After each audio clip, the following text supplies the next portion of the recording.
आजचा दिवस जो आहे त्याच्याबद्दल सगळे एकमेकांना शुभेच्छा विशेष करून महिला देतात की आज महिला दिनाच्या शुभेच्छा. तर मुळामध्ये आज ज्या परिस्थितीमध्ये आपण सगळे आहोत, म्हणजे आपण एप्स्टीन्स फाईलबद्दल सगळ्यांनी ऐकलं असेल की जगातले बलाढ्य देशातले बलाढ्य पैसेवाले आणि मसल पॉवरवाले ह्यांनी ज्या रीतीने अत्यंत 12 वर्षाच्या 14 वर्षाच्या छोट्या मुलींपासून विविध मुलींच्या मध्ये जो भयानक त्यांच्यावर शारीरिक अत्याचार केले, त्यांना ॲसिडमध्ये बुडवलं, म्हणजे इतकं ते घाणेरडं आहे की आपला विश्वासच बसत नाही. आणि त्याच्यामध्ये त्या आता फाईल्स ओपन झालेल्या आहेत, त्याच्यात ज्यांची नावं आहेत सगळ्या जगभर त्या प्रकरणाने गोंधळ धुमाकूळ घातलेला आहे. आणि अशा स्थितीमध्ये आपल्या सगळ्यांच्या मनामध्ये की यंदाचा हा जागतिक महिला दिन आपण कसा विचार करणार याच्याशी निगडीत आहे.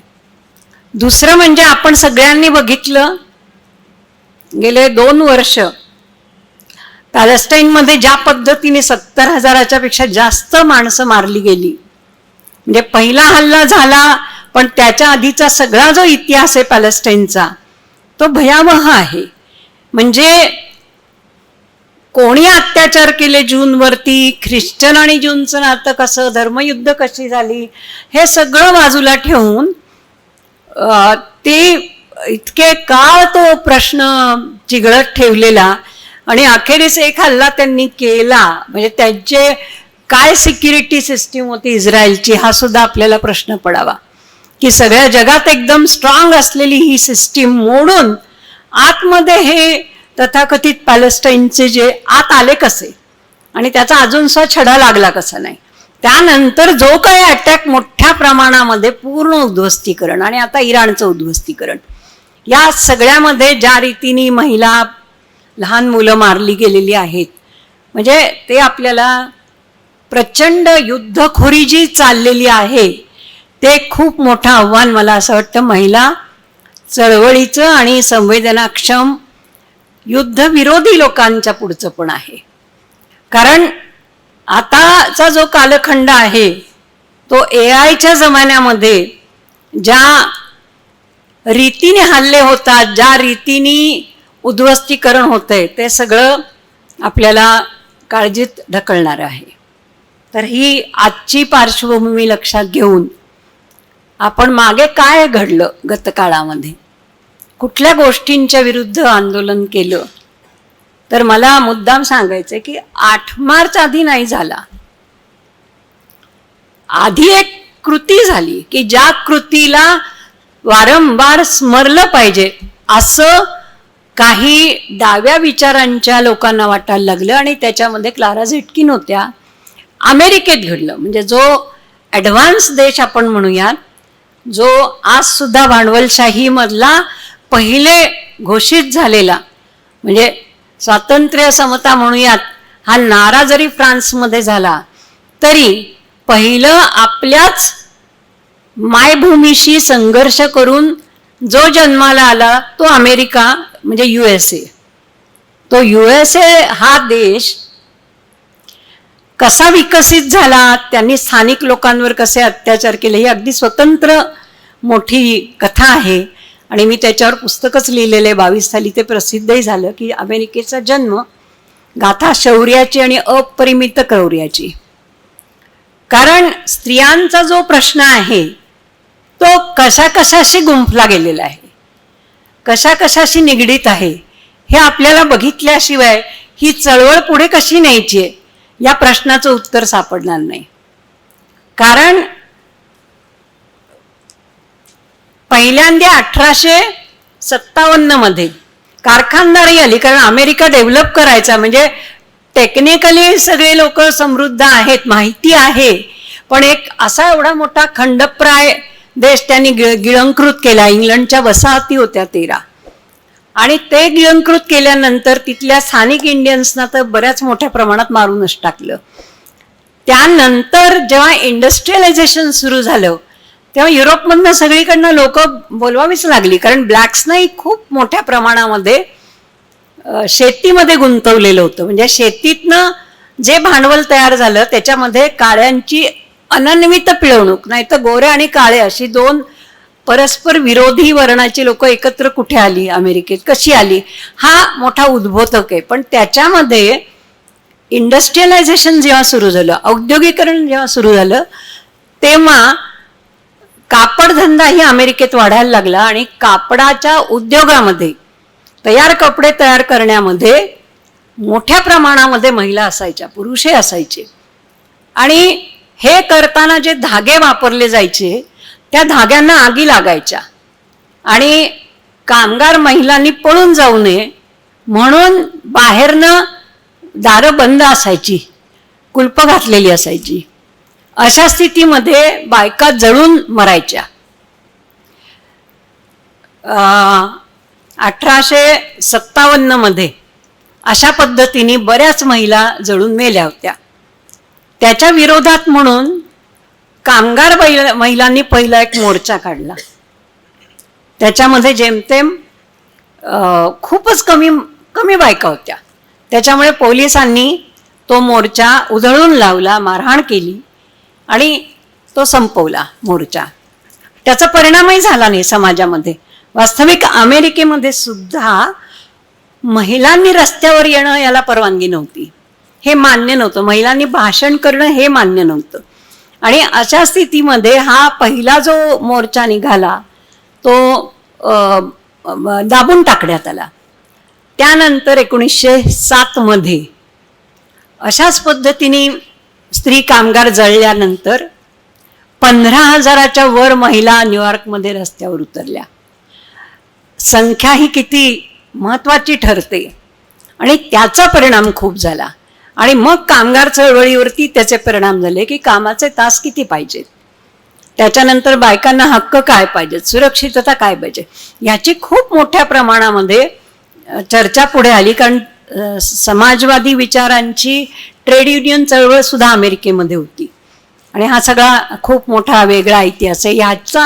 याची नोंद घेऊन या पद्धतीचा दिवस 8 मार्चला केला पाहिजे असा प्रस्ताव कोपनहेगनला इथे एक परिषद भरलेली असताना क्लारा झेटकिन नावाच्या एका खूप लढाऊ अशा महिलेनी मांडला. लेनिन यांच्या बोल्शेविक पार्टीने तो मान्य केला आणि समाजवादी देशांमध्ये, रशियामध्ये वगैरे महिला दिन सुरू झाला. आपल्याकडे कसा कायला कम्युनिस्टांनी काही प्रमाणात केला, पण महिलांचे म्हणून काही वेगळे प्रश्न आहेत, कामगार महिलांचे म्हणून काही वेगळे प्रश्न आहेत. त्याबद्दल वेगळा विचार करायला पाहिजे अशी धारणा होती. पण असं ज्याला प्रत्यय येणं ज्याला म्हणतात, त्याला गती येणं ज्याला म्हणतात, ते 1975 मध्ये जेव्हा जागतिक महिला वर्ष जाहीर झालं, युनोनी केलं, त्यावेळेस परिस्थिती काय आहे. आणि मी आता मुद्दाम महाराष्ट्रापुरत्या काही गोष्टी सांगणार आहे. इथे महिलांच्यासाठी काम केलं पाहिजे आणि दलितांचे प्रश्न आणि स्त्रियांचे प्रश्न यांच्यामध्ये काय नातं आहे ह्याचा शोध घ्यायला, हे सांस्कृतिक पातळीवरचं आहे का कसं आहे याचा अभ्यास करण्यासाठी गेल ऑम्वेट 72 मध्ये इथे आलेली होती. आणि तिचा आणि आमच्या ज्या सिनियर आहेत कॉम्रेड लीलाताई भोसले, त्याच्यानंतर इतर पण चळवळीतली बरेच जण, तर कष्टकरी महिला कशा पद्धतीने स्त्रियांच्या मुक्ततेचा विचार करू शकतात याचा तिने पूर्ण महाराष्ट्रात फिरून एक अभ्यास, आणि त्याच्याबरोबर आमच्या महानगरपालिकेतल्या एक सफाई सेविका ताराबाई सोनवणे, समक्ष लीलाताई भोसले आणि इतरही काही जण, असा तो दौरा त्यांनी केला. आणि या सगळ्या 1-2 वर्षांच्या कालखंडात औरंगाबादमध्ये कसा विचार केला जातो, दलितांच्या चळवळीत काय चाललेलं आहे, त्यांच्या मागण्या काय आहेत, दुय्यमत्व कुठून आलेलं आहे, कसं आलेलं आहे, याच्यावर सविस्तरपणे तो कल्चरल रिव्होल्ट म्हणून तिचं एक नंतर तिने पुस्तकही लिहिलं गेलनी. पण ह्या सगळ्या टर्मॉइलमध्ये 75च्या आणीबाणीमध्ये आपण एक महिलांची परिषद घेतली पाहिजे असं या सगळ्यांनी ठरवलं. आणि ही पहिली महिला संघर्ष परिषद म्हणून पुण्यामध्ये अरेंज केली, आणि ज्याच्यामध्ये त्याच्या आधी एक गोष्ट घडलेली मी मुद्दाम नमूद करते की शहाद्याला मागोवा नावाचा एक गट आणि काही समाजवादी विचारांचे काही लोक असं एक तिथे काम सुरू झालेलं होतं, आणि त्यामध्ये भिल्ल आदिवासी महिला यांच्यावर होणारे अन्याय इतक्या मोठ्या प्रमाणात होते. त्या खाजगी सेना असायच्या, त्या खाजगी सेनांच्या मार्फत कोणी जमिनीचा हक्क मागितला तर लोकांना ठार केलं जायचं, हल्ले चढवले जायचे. याच्या विरुद्ध मागोवातली तरुण मुलं संघर्ष करत होती, आणि त्याच वेळेला या महिलांना पण आपण वेगळी जाणीव महिला म्हणून, कामगार म्हणून अशी दिली पाहिजे, असा एक जाणीवेनी त्यांची पण काही शिबिरं होत होती. ह्या एकत्रितकरणातनंच ही 75ची जी परिषद आहे पुण्यामध्ये झाली.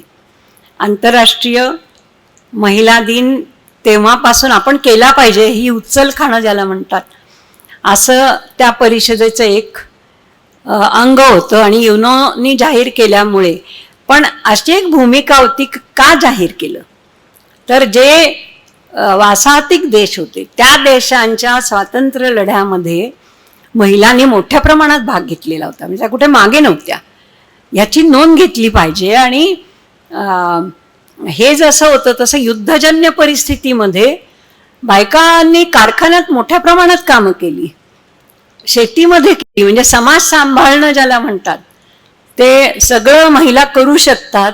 हे एक जेव्हा स्त्रियांचं रूप पुढे आलं तेव्हाही प्रत्यक्षात स्त्रियांची स्थिती काय आहे बघितलं पाहिजे, असं म्हणून एक पाहणी होऊन हा 75 नंतर एक वेगळं जागतिक पातळीवरती एक वेगळं रूप महिलांच्या सगळ्या वेगवेगळ्या दमनांचं वगैरे लक्षात घेतलं पाहिजे, अशी एक ज्याला म्हणतात की एक प्रोसेस सुरू झाली, प्रक्रिया सुरू झाली. पण मला असं वाटतं की या सगळ्याचं नातं हे समाजाशी कसं आहे हे जर का लक्षात नाही घेतलं तर एका छोट्या चौकटीमध्ये महिलांचा प्रश्न म्हणून आपण वेगळ्या पद्धतीने बघायला लागतो. पण आज जर का आपण लक्षात घेतलं की इकडे एवढी प्रगती, इकडे AI वगैरे, इकडे कॉम्प्युटरायझेशन, इकडं आणखीन काय काय असताना एप्स्टीन सारख्या फाईल्समधनं महिलांचं एवढं शोषण एवढं भयानक कसं काय होऊ शकतं. म्हणजे धारणा काय या समाजाची जी व्यक्ती केंद्रित, व्यक्तीच्या स्वातंत्र्याला प्रचंड महत्त्व दिलेलं आहेच. म्हणजे या सगळ्या क्रांतीमध्ये किंवा अगदी विज्ञान युग सुरू झाल्यानंतर सुद्धा भांडवली क्रांती जेव्हा झाली तेव्हा स्वातंत्र्य, समता, बंधुता ही फ्रान्समध्ये जरी घोषणा आली तरी सुद्धा म्हणजे पेन्सनी लिहिलेल्या पुस्तिका असतील, या सगळ्यामध्ये म्हणजे राजेशाही किंवा कुठल्याही धार्मिक सत्तेशी माणूस जखडलेला नाही पाहिजे, तर तो फ्री असला पाहिजे. आणि या मुक्ततेची जी कल्पना आहे त्याचा आविष्कार समाजामध्ये करायला संधी मिळणं, अशा पद्धतीचा आर्थिक, सामाजिक आणि शैक्षणिक प्रकल्पाचा एक भाग मनुष्यबळ बनणं, अशी प्रोसेस सुरू असताना अमेरिकेचा जो स्वातंत्र्य लढा 1700 मध्ये देश स्वतंत्र झाल्यानंतर मतदानाचा अधिकार नव्हता बायांना, ब्लॅक्सना नव्हता. आणि ह्या महिला जेव्हा रस्त्यात आल्या, कामगार महिला, आणि तो एकीकडे समाजवादी विचारांचा सगळीकडे बोलबाला सुरू असताना हे आपल्याकडे नको यायला अशी पण अमेरिकेला भीती नेहमीच होती. आणि म्हणून ती चळवळ कामगारांची कशी दडपायची याचा एक स्वतंत्र इतिहास घडलेला आहे. पण कामगार महिला जळतायत आपल्या समोर, त्या मरतायत म्हणून त्याच्या विरुद्ध त्या आवाज उठवतात आणि मोठ्या संख्येने रस्त्यावर येतात. ही एक घटना आपण बघितली की सामुदायिकपणे त्या एक्सप्रेस केलं त्यांनी स्वतःचं मरणं. समुदायाने त्या पुढे आल्या. जेव्हा त्या कमी संख्येने आल्या त्याची नोंद नाही घेतली गेली, पण जेव्हा त्या मोठ्या संख्येने आल्या तेव्हा समाजात म्हणजे खळबळ माजली एवढ्या मोठ्या संख्येने रस्त्यामध्ये बायका आल्या. याचबरोबर समांतरपणे आपल्याला मतदानाचा हक्क का नाही, असा विचार काही घरांमधल्या शिकलेल्या अमेरिकेमधल्या श्रीमंत घरात असणाऱ्या काही महिलांना विशेष करून खटकत होतं, जाणवत होतं. त्याच्यामध्ये अमेरिकेच्याच घरामध्ये श्रीमंत बाप आहे आणि 11 मुलं, म्हणजे त्या बाईंचं नाव मी बघते, तर 11 भावंड आहेत. आणि या 11 भावंडांच्या मध्ये मोठा भाऊ वारल्यानंतर आई वडील भयंकर दुःखी झाले आणि ते या मुलीला असं म्हणाले की तू मुलगा असती तर बरं झालं असतं. हे तिला भयंकर लागलं आणि ती म्हणाली की माझ्यात काय कमी आहे की माझ्या वडिलांना असं वाटतं की मी मुलगा पाहिजे होते. हा जो टर्निंग पॉइंट म्हणतात की मला मतदानाचा अधिकार नाही, मला बाहेर सुद्धा, त्यावेळेस अमेरिकेत सुद्धा महिलांना महाविद्यालयात सुद्धा ऍडमिशन मिळत नव्हती, म्हणजे शिक्षणासाठी सुद्धा, म्हणजे आपल्याकडे तर धर्मानेच बंदी घातलेली होती, पण अमेरिकेत सुद्धा अशा जुन्या विचारांचा प्रचंड पगडा होता की ज्याच्यामुळे महिलांना एक सफोकेशन ज्याला म्हणता येईल असं होतं. म्हणून तिने आणि तिच्या नवऱ्यानी, आणि याचबरोबर एक दुसरं मोठ्या प्रमाणात, जसा आपल्याकडे दलितांचा प्रश्न तसा ब्लॅक्सचा प्रश्न होता.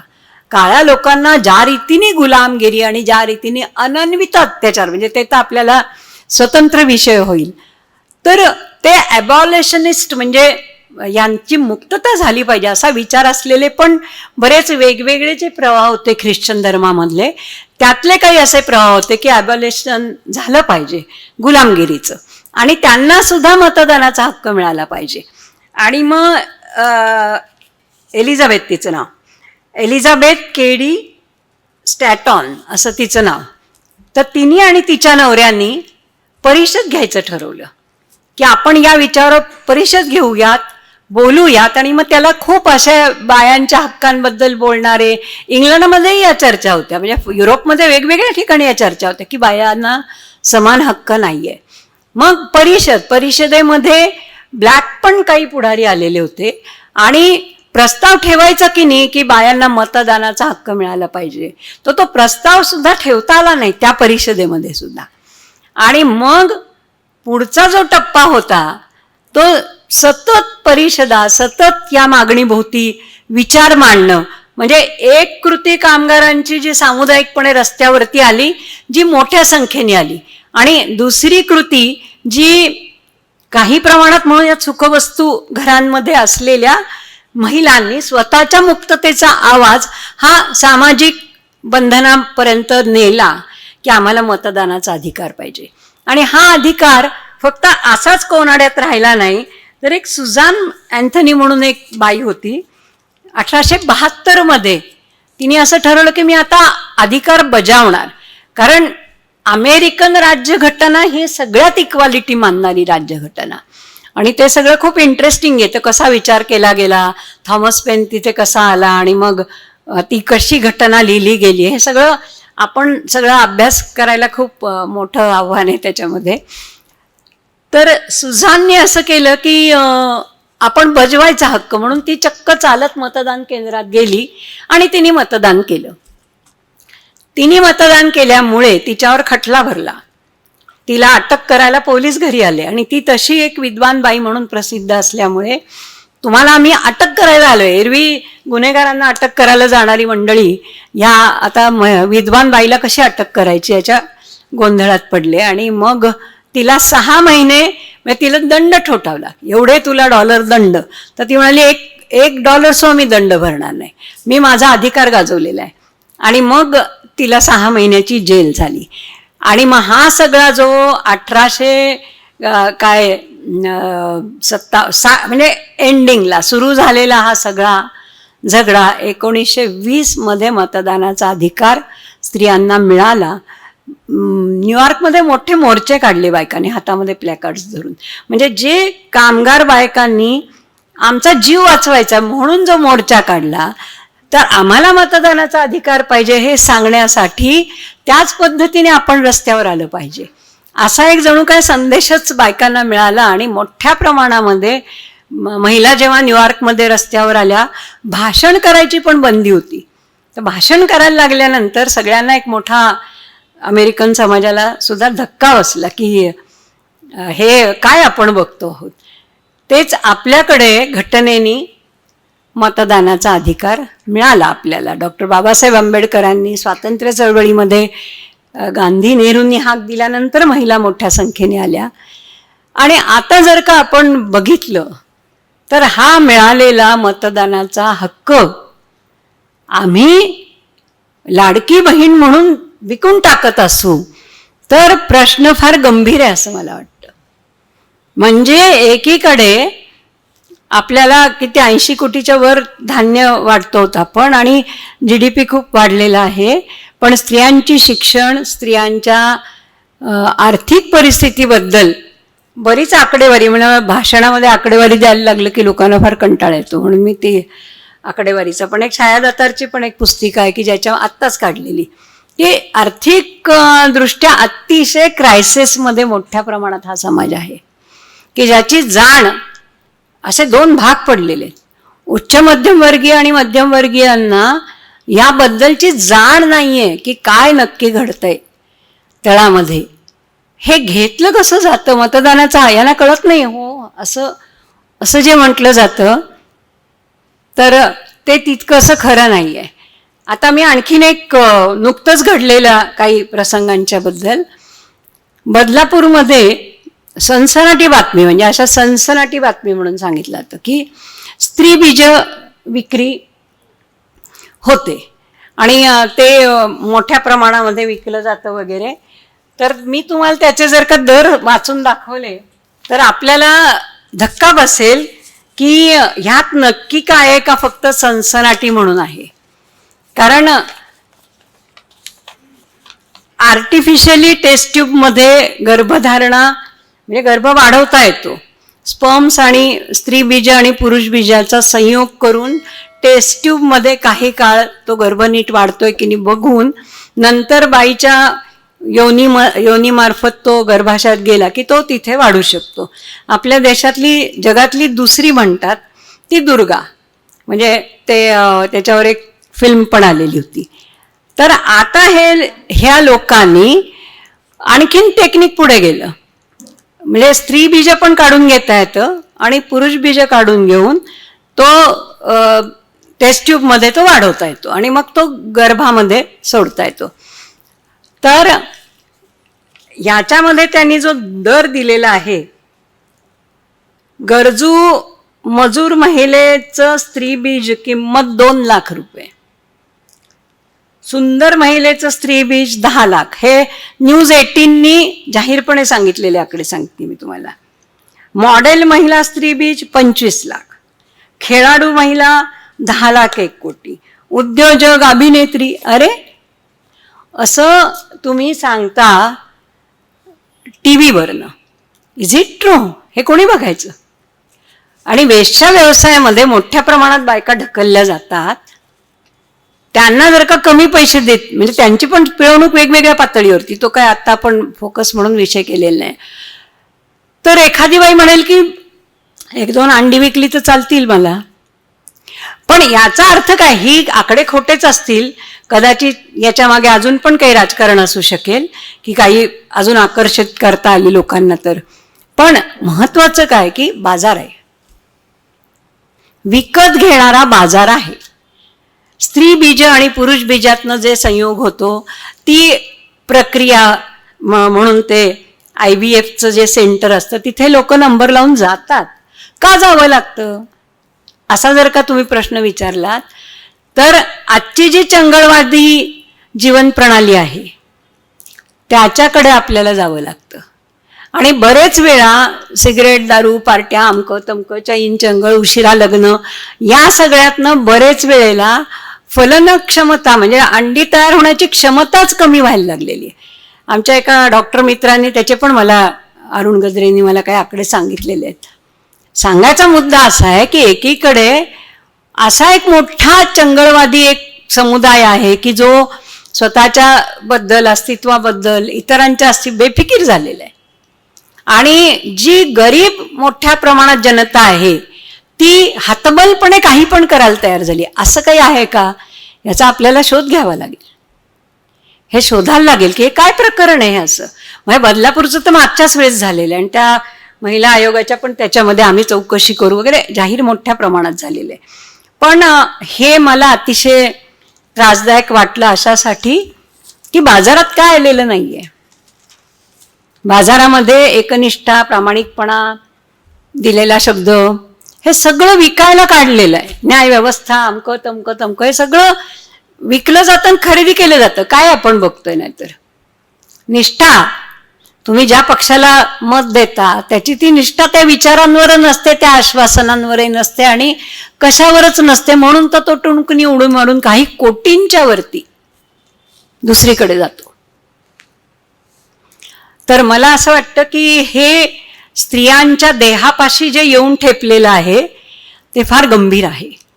आणि एकीकडे युद्धजन्य परिस्थिती, माणसं मारून टाकणं, दुसरीकडे एप्स्टीन सारखी प्रकरणं आपल्या पुढे येणं, आणि तिसरं हे स्त्रीबीजाचं वगैरे, आणि चौथं महत्वाचं नाव असलेली सुद्धा, सत्तेत असलेले सुद्धा, अंकिता भंडारी काय सांगते आपल्याला, तिने रिफ्यूज केलं की मी नाही अशा पद्धतीने कोणाची श्रेयासोबत करणार.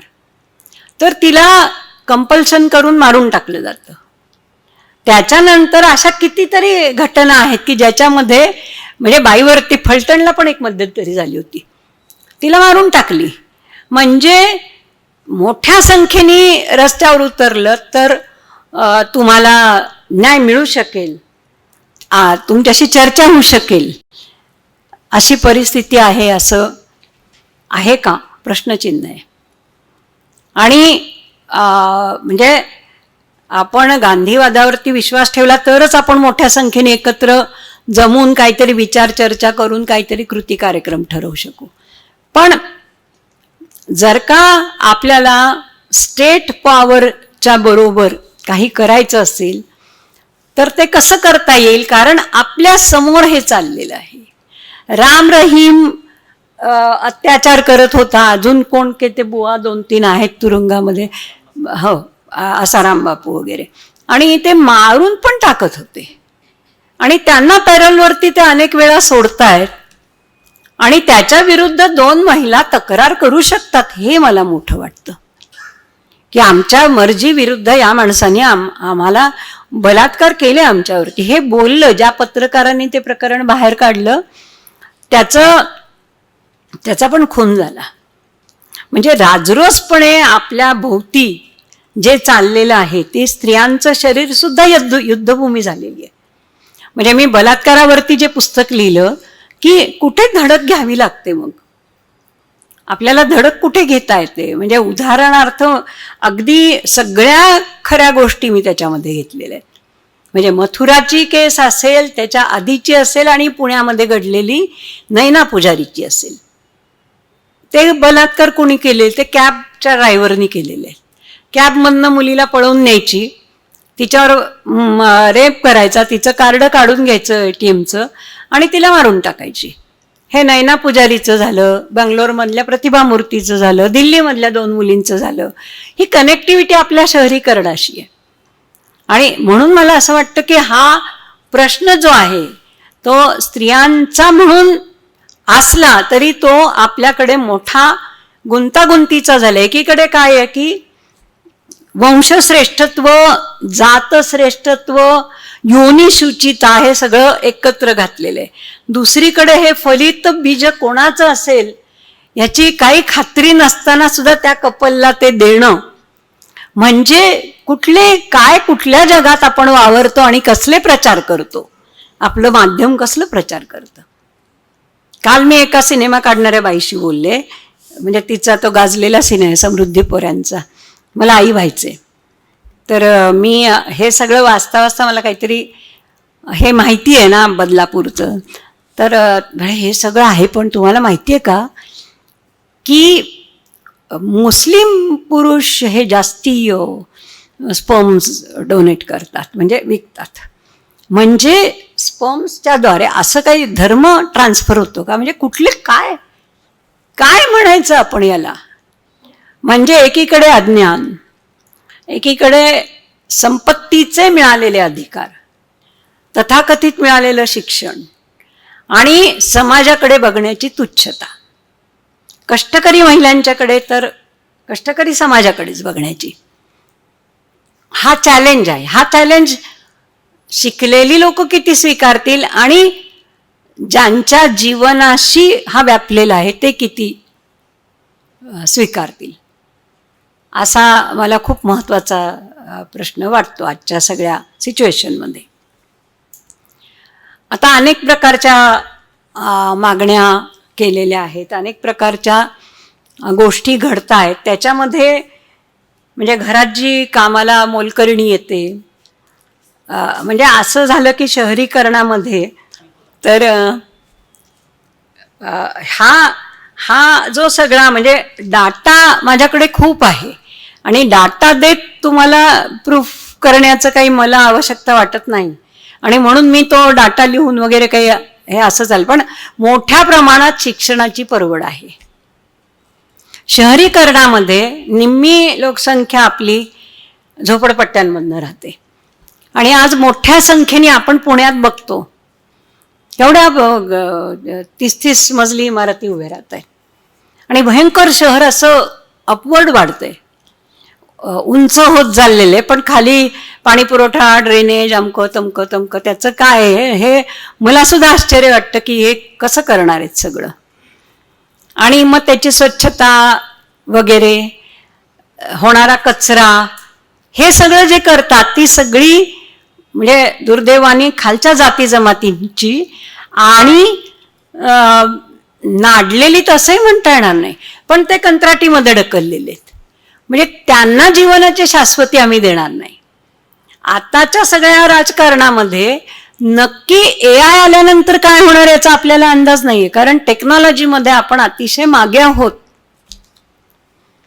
तांत्रिकदृष्ट्या आपल्याला काय हवं आहे, आणि घरामध्ये जी मोलकरणी येते त्या शिकलेल्या आहेत, आता 12वी झालेल्या आहेत, बऱ्याच मुली 12वी झालेल्या असतात, पण धडपड असते की आपण शिकलं पाहिजे. म्हणजे शिक्षणाची एक काय म्हणूयात मिथ असेल की मी नाही शिकलेली म्हणून मला हे काम करावं लागते. पण शिकलं म्हणून लगेच नोकरी मिळते अशातला काही भाग नाही, आणि आहेत त्या नोकऱ्या कमी होण्याचं सगळं प्रमाण आहे. मग ह्या बाईला जी माझ्या घरात येते आणि मोठ्या संख्येने निम्म्या म्हणजे जर का एवढी मोठी लोकसंख्या असेल आपली, आता 50 लाखाच्या वर गेलेली असेल, तर एक काही लाखांमध्ये मोलकरणी आहेत. मग या मोलकरणी ज्या आहेत त्यांना काय वाटतं, आपल्याकडे एक असं लोकांना असं वाटतं की हे तर मतं विकतात, त्यांना इझिली पैसे मिळतात, त्यांना कुठले काय बांधील की त्यांना काय कळत नाही, म्हणजे त्यांना आता संघटनेची गरज नाही, त्या काय येणार नाहीत संघटनेमध्ये. पगारवाढीचं बार्गेनिंग बाई स्वतः करू शकते. या आमची मोलकरीण संघटना 82 पासून कार्यरत झाली, आणि तेव्हा आम्ही त्या संप पण करायच्या, आणि संप करून मग आम्ही त्यांच्याकडे किती तासांचे किती पगार घ्यायचे वगैरे असं पत्रकं द्यायचो, आणि त्या घरोघरी मालकिणींना द्यायच्या. त्याच्यावर आम्हाला खूप आम्ही शिव्या खाल्लेल्या आहेत की तो आधी तुम्ही किती देता ते सांगा वगैरे पासून बरंच काय काय. तर ह्या बाईची बार्गेनिंग पॉवर वाढली, आणि बऱ्याच मध्यमवर्गीय बायका ह्या खूप नावं ठेवतात की या फार माजलेल्या आहेत, कामच नीट करत नाहीत, अमकच करत नाही, पण ती माझी मदतनीस आहे, माझी सहाय्यक आहे, आणि ती म्हणजे मी कब्बशी पण उचलणार नाही, पण तू मात्र सगळं केलं पाहिजे. तर कन्सिडरेशन ज्याला म्हणतात, ह्युमन रिलेशनशिप मधलं कन्सिडरेशन, हे पण आणखीन कमी झालेलं आहे. तर जाण कशाची वाढवली पाहिजे. मग ह्या बाईला तुला जर का पगार, माझ्याकडे मी मुद्दाम उदाहरण देते, इतकं पर्सनल उदाहरण कधी व्यापकतेवरती चालत नाही, पण माझ्याकडे जी काम करते ती BCom झालेली आहे, ती गावची सरपंच आहे, इथून मळवंडी गावची ती सरपंच आहे, एक्झिस्टिंग सरपंच आहे. ते सगळं कुटुंब म्हणजे जेव्हा ते सहारा सिटी बिटी झालं तेव्हा त्यांच्या ज्या जमिनी गेल्या, त्याच्यानंतर जो पैसा मिळाला, तिच्या 7 बहिणी आहेत त्या, म्हणजे ती किती यंग आहे माझ्यापेक्षा, पण त्या 7 बहिणी आहेत, वडील वारलेले, आईने खूप कष्ट केले आणि मुलींना शिकवायचंय म्हणाली, तर ही BCom झाली. तिची धाकटी बहीण पण माझ्याकडे होती, ती 12वी झालेली. मी जेव्हा यांना म्हणते की तुम्हाला काय करायचं, म्हणजे हे ब्युटी पार्लरमध्ये जातात, तिची एक बहीण ब्युटी पार्लर पण चालवते, तर आता आपल्या झोपडपट्ट्यांमध्ये ब्युटी पार्लर्स पण निघालेली आहेत. सुंदर दिसायला फक्त मध्यमवर्गीय बाईला हवंय असं नाही, कुठल्याही बाईला वाटतं की आपण छानच दिसलं पाहिजे, आपण म्हातारा नाही दिसलं पाहिजे. ते तिला वाटेल याच्यात आपल्याला फार कपाळाला आठी चढायचं काही कारण नाहीये, पण तिला अजून काय वाटतं का, कसा विचार करते, मुलांचे वाढदिवस करते का, त्यातल्या त्यात पण म्हणजे खर्चिक जीवन प्रणाली जी सगळीकडे बोकाळली, जी माध्यमातून समोर येते, जी सातत्याने जी घरं दाखवली जातात, जे चकचकीत जग दाखवलं जातं, त्याच्यामध्ये मी नाहीये, माझं घर लहान आहे, पण माझ्याकडे आधी पण जी बाई काम करायची ती लांब राहायला गेली, कसंही करून मला फ्लॅटमध्ये राहायला जायचंय. म्हणजे फ्लॅट संस्कृतीचा, बाजारपेठीय संस्कृतीचा प्रचंड मारा आपल्या कष्टकरी स्तरावरती गेलेला आहे. आणि शेतीमधलं आंदोलन करतात, शेतकऱ्यांनी आंदोलन एवढ्या मोठ्या प्रमाणामध्ये केलं, काय झालं त्याचं, म्हणजे बाजारपेठी व्यवस्था आणि उत्पादनाच्या आत्ताच्या IT क्षेत्रामध्ये उत्पादनाच्या बाबत आपल्याकडे आपल्या वाटेला आलेलं जागतिकीकरणामधलं प्रोग्रॅमिंग वगैरे, म्हणजे सेवा क्षेत्र आपल्याकडे आलेले. आपल्याकडे प्रोडक्शन नाही आहे, आपण प्रोडक्शन नाही काय करत आहोत. आपण रात्री अपरात्री जागून अमेरिकेला पूर्वी ते सगळे प्रोग्रॅमिंग वगैरे आपली मुलं करून द्यायचे. आता नक्की काय होणार आहे याच्या काळामध्ये आपल्याला माहित नाहीये. आणि आपल्याला आपल्या घटनेनी वैज्ञानिक दृष्टिकोन अंगीकारला पाहिजे, त्याचा प्रचार केला पाहिजे. असं सांगितलेलं असताना आपल्याकडे महाराष्ट्रात पुण्यामध्ये दाभोलकरांची हत्या होते, खून होतो, हे केवढं मोठं म्हणजे पुरोगामी महाराष्ट्रासाठी अपयश आहे की आपण ह्या बायकांच्या पर्यंत याच आमच्या मोलकर्णींची संघटना तर खूप सांगण्यासारखं आहे. म्हणजे तो जो प्रवास झाला, जसं हे मी सांगितलं की बायका रस्त्यावर आल्या का जगण्याचाच प्रश्न होता अमेरिकेमध्ये, तसं हा जो मुद्दा आहे शिक्षणाचा, याच्याशी जोडून मी हे मुद्दा आधी सांगते तुम्हाला की आमच्याकडे मोलकर्णी यायला लागल्या आणि मोलकर्णी यायला लागल्यानंतर त्यांना आम्ही छोट्या छोट्या मिटिंगांमधनं 8 मार्चच्या मोर्चाला बोलवलं आणि 8 मार्चच्या मोर्चाला मोठ्या संख्येने आला. त्यांचं जीवन जास्ती सामुदायिक आहे मध्यमवर्गीय बाईपेक्षा, आणि त्या मोठ्या संख्येने आल्या आणि त्याच्यामुळे पेपरमधनं फोटो आला पांडवनगरच्या महिलांचा.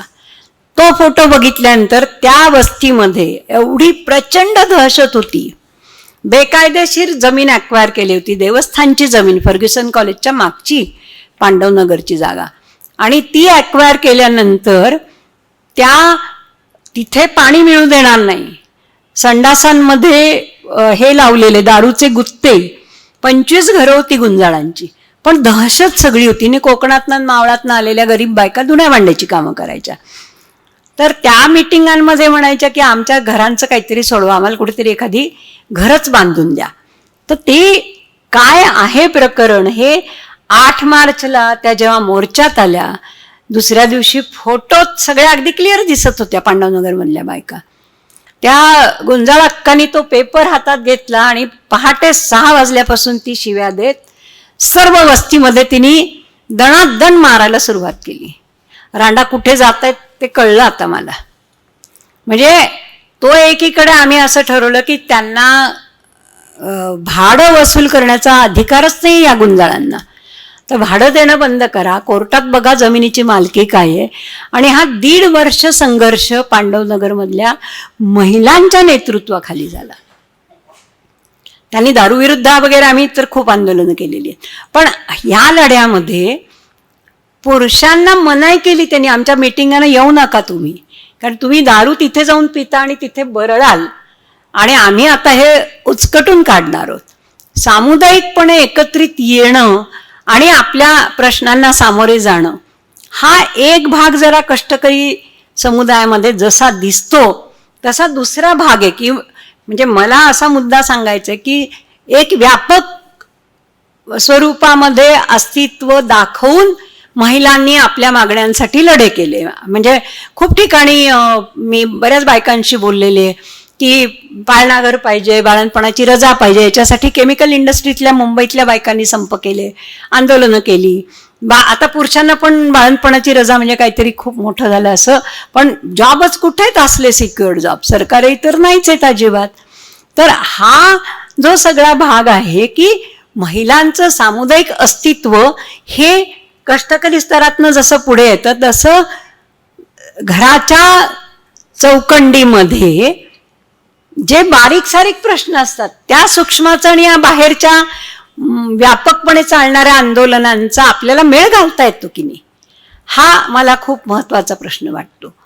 कारण घरातल्या कामं शेअर झाली पाहिजे, नवऱ्यांनी हे इक्वलपणे केलं पाहिजे, म्हणजे मी नोकरीवर ना तर मला चहा दिला पाहिजे, हे सगळं किरकोळीतलं आहे. पण आम्हाला असं कळायचं की कामगारांना एक मास बेस आहे, मागण्या केल्या तर आंदोलनांमध्ये कामगार उतरतात, मग रेल्वे असू देत, गिरणी कामगार असू देत, तसं महिलांच्या प्रश्नांसाठी मास बेस कुठे आपल्याला, असं आम्हाला त्या काळात मार्क्सवादी असल्यामुळे आम्हाला खूपच वाटायचं. मग आम्ही नर्सेसमध्ये जायचो, नर्सला किती चालावं लागतं वॉर्डमध्ये, किती चालते, काय काय प्रॉब्लेम्स आहेत. मग त्या युनिफॉर्मचा प्रश्न अनुराधा ताईंनी हातात घेतला की आम्हाला पांढरा युनिफॉर्म नको, ते पायाला पिंडरीला त्रास होतो तसे ते स्टॉकिंग्ज नको, असं आमचं त्यांच्याशी खूप खूप काही बोलणं असायचं. पण हळूहळू संघटना करण्याचाच अधिकार संपुष्टात आला. आम्ही जेव्हा MSCB मध्ये जायचो तिथल्या कारकून बायका आम्हाला सांगायच्या की आमच्या घरातले म्हणजे विशेषतः दोघी तिघी बायकांनी पगाराची स्लीप घेऊन नवरा हातातला पगार काढून घेतो. तर आम्ही म्हटलं की तसं नाही चालणार, असं सांगा, एकदा संघर्ष करा. आणि त्यांनी केला. तर नवरा खूपच चिडला, म्हणाला या मुली येतात तुझ्याकडे म्हणून तुझं डोकं फिरायला लागलेलं, त्यांचं येणं बंद करून टाकतो. तर असे संघर्ष म्हणजे सूक्ष्म संघर्ष आणि व्यापक जीवनाचे संघर्ष यांचं नातं, यांची गाठ बांधायला आपण आपल्या पुढचं आव्हान आहे, आपण ते शिकायला पाहिजे. आणि त्याचबरोबर शिक्षणाविषयी सुद्धा आज लोकांना असं वाटतं काय की मला काय कळत नाही, म्हणजे मला ही खूप उत्सुकता वाटते. मी माझ्या बाईला सुद्धा असं म्हणते नेहमी की बस आमच्या 3 महिला कार्यकर्त्या आत्ता पोचल्या येऊन. तर मी असं महिलांना विचारते, आमच्या कामगारांनाही विचारते की तुम्हाला वाईट कशाचं वाटतं. खूप वाईट वाटतं बा, मला या गोष्टीचं नेहमीच वाईट वाटतं. तर परवा सुद्धा आमच्या शिबिरामध्ये पण मी विचारलं, तर आपल्याला या गोष्टीचं की मला आता ज्या रीतीने ज्ञान वाढते त्यातलं मला काहीच माहित नाही, मला फक्त वापरायला कळते, मला फक्त मोबाईल वापरायला कळतोय, पण मोबाईल कसा ऑपरेट होतो, काय त्याची भानगड आहे, ती चिप काय आहे, आणि आता काय त्याच्यामधल्या गोष्टी आहेत की आपली अर्थव्यवस्था त्याच्यामध्ये गुंतलेली आहे.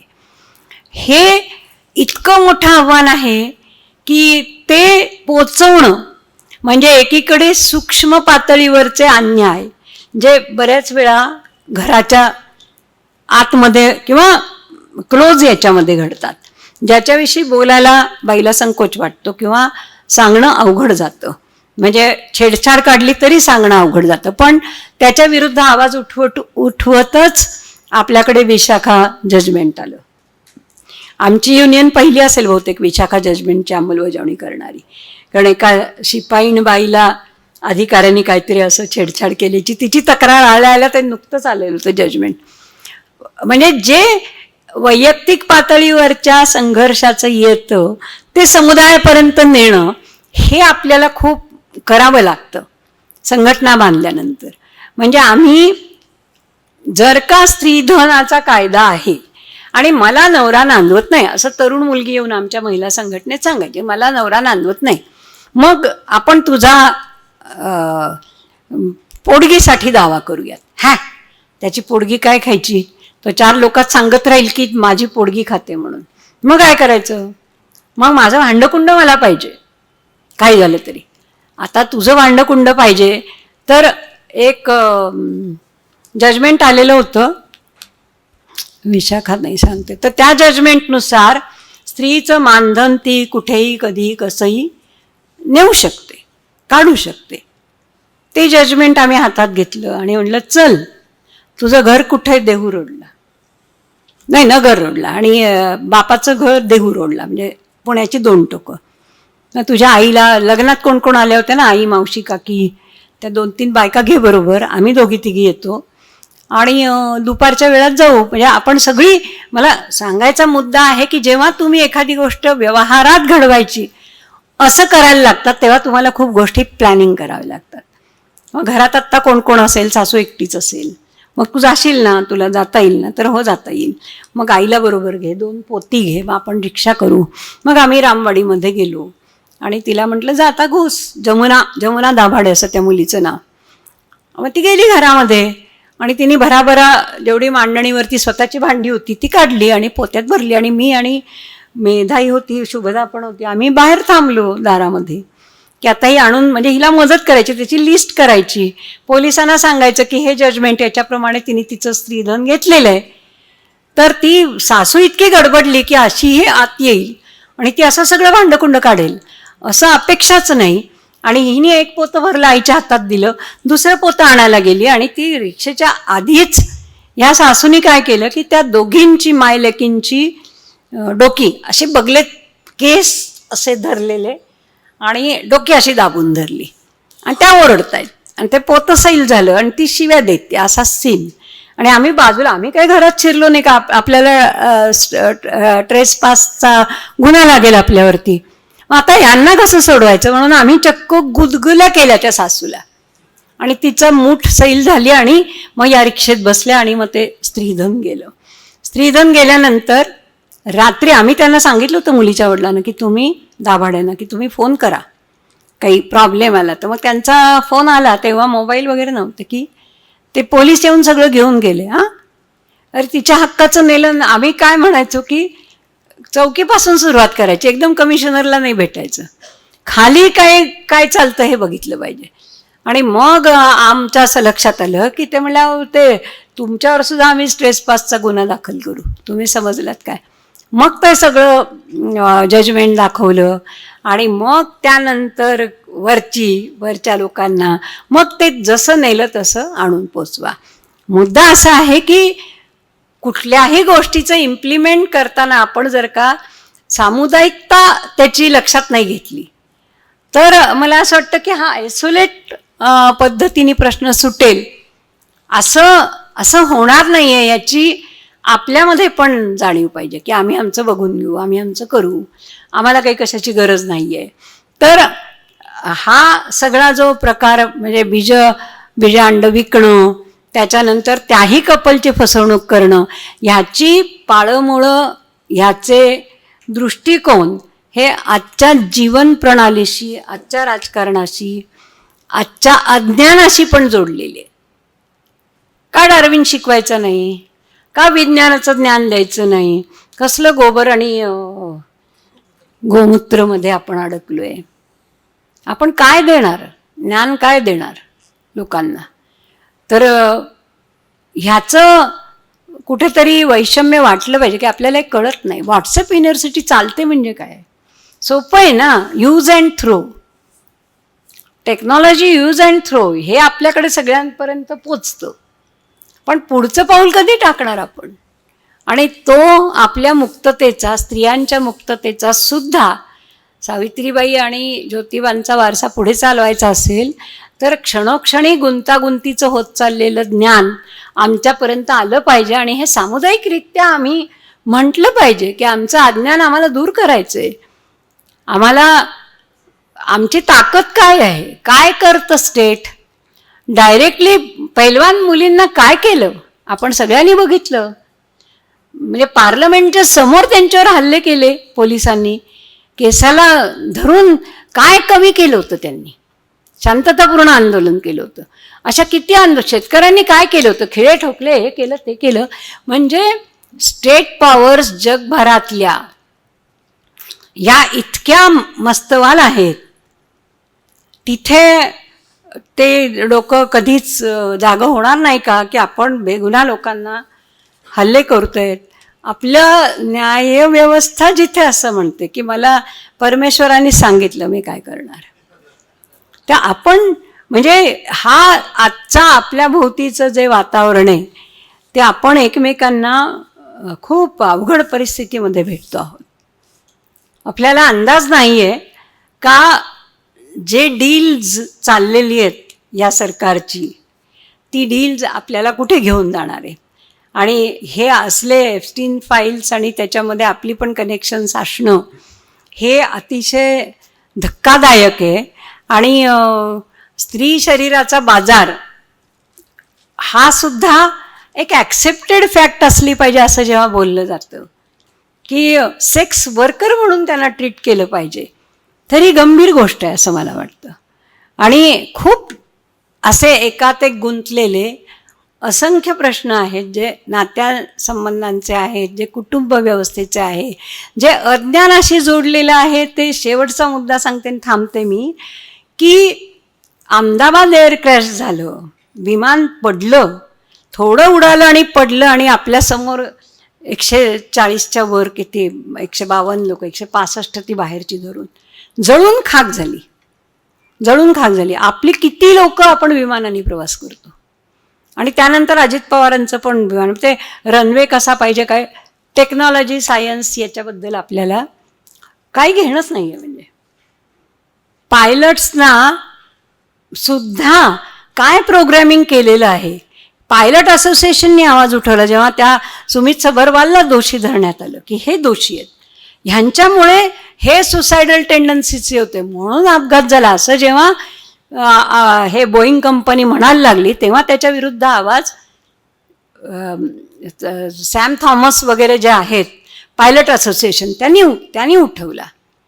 आमच्या संघटना ज्या तळातल्या असतात, जे अधिकारासाठी एकत्र येतात, त्या सजग पाहिजेत, त्या जागरूक पाहिजेत. त्याही जर का ब्युरोक्रॅटिक झाल्या, त्याही जर का आमचं ऐकावर का, आम्ही म्हणतो तशा घोषणा द्यावर का, असं केलं तर त्याला काही अर्थ नाही. आणि म्हणून मला त्या कंपनीचं आणि त्या कंपनीचं सगळं राजकारण, म्हणजे मी त्याच्यावरती पण हल्ली लिहितेय की इतकं ॲलिनेट पद्धतीने आपण नव्या युगात जगतो आहोत की इथपर्यंत येतानाचे सगळे प्रवास हे वेगवेगळ्या टप्प्यांनी आता ज्या टप्प्यावर आलेले आहेत तो टप्पा नक्कीच भयावह आहे. तरीसुद्धा आम्हाला ही व्यवस्था अजूनही सडलेली किडलेली वाटत नाही, कारण आम्ही कदाचित त्यातले लाभार्थी असू म्हणून वाटत नसेल.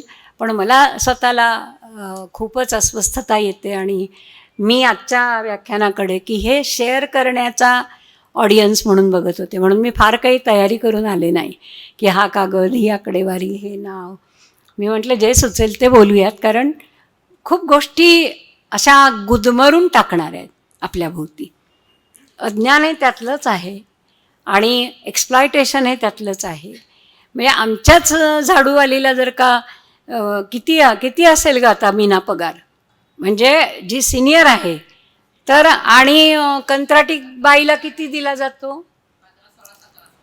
तर मला एकदा कमिशनर म्हणाले होते की मला जर का एवढ्या कमी पैशामध्ये कामगार मिळतो ड्रेनेजमध्ये उतरायला, तर मी तुमच्या कामगाराला 20-25 हजार कशाला द्यायचे. तर मी म्हटलं तुम्ही नका देऊ, पण मग ज्योतिबा फुले काढून टाका महानगरपालिकेवरचे. आणि किती लोक ड्रेनेजमध्ये आत्तासुद्धा कंत्राट सिस्टीममध्ये मरतात. पण आम्हाला आमची संवेदन क्षमता ही दिवसेंदिवस अधिक खूप भयानक गोष्टी चालल्यात असं सांगून ओरडून ही क्षीण केली जाते असं मला वाटतं. हा जो परवाचा तो बीज विक्री स्त्रियांची अंडी विकली जातात असं इतकं सांगायचं असं मोठ्यांनी की दुसरा कुठला आता अन्याय नाहीच चाललेला. हे सगळं मीडियाकरण हे सगळं आपली डोकी बधीर करणारा सगळा चंगळवाद आणि आपल्यापासून गोष्टी लपवण्याचं राजकारण, ही सगळी आव्हानं घेत स्त्री पुरुषांच्या मजबूत एकीतनंच मला असं वाटतं मानवमुक्तीकडे आपण जाऊ शकू. कारण हा लढा केवळ स्त्रीमुक्तीचा नाही, तर स्त्री पुरुष नातं सुदृढ होण्यामध्ये मानवमुक्तीचं एक त्यातला अंग असल्याशिवाय, आणि तो रस्ता इक्वालिटीचा स्वीकारणं, तो शोधणं, त्याच्यासाठी परत परत संघटित होणं, संघटनात कोण येऊ शकेल, तरुण का येत नाहीत, ह्या सगळ्या आव्हानाला भिडणं, हे सगळं मला असं वाटतं की त्रासदायक असलं तरी ते करावं लागणार आहे. आणि ते आपण सगळ्यांनी करण्याचा निर्धार करूयात, एवढंच आजच्या दिवसात परत परत मनात येतं. ते तुमच्याशी मी शेअर केलं, तुम्ही सगळ्यांनी ऐकून घेतलं, याबद्दल मी खूप मनापासून आनंद व्यक्त करते आणि धन्यवाद.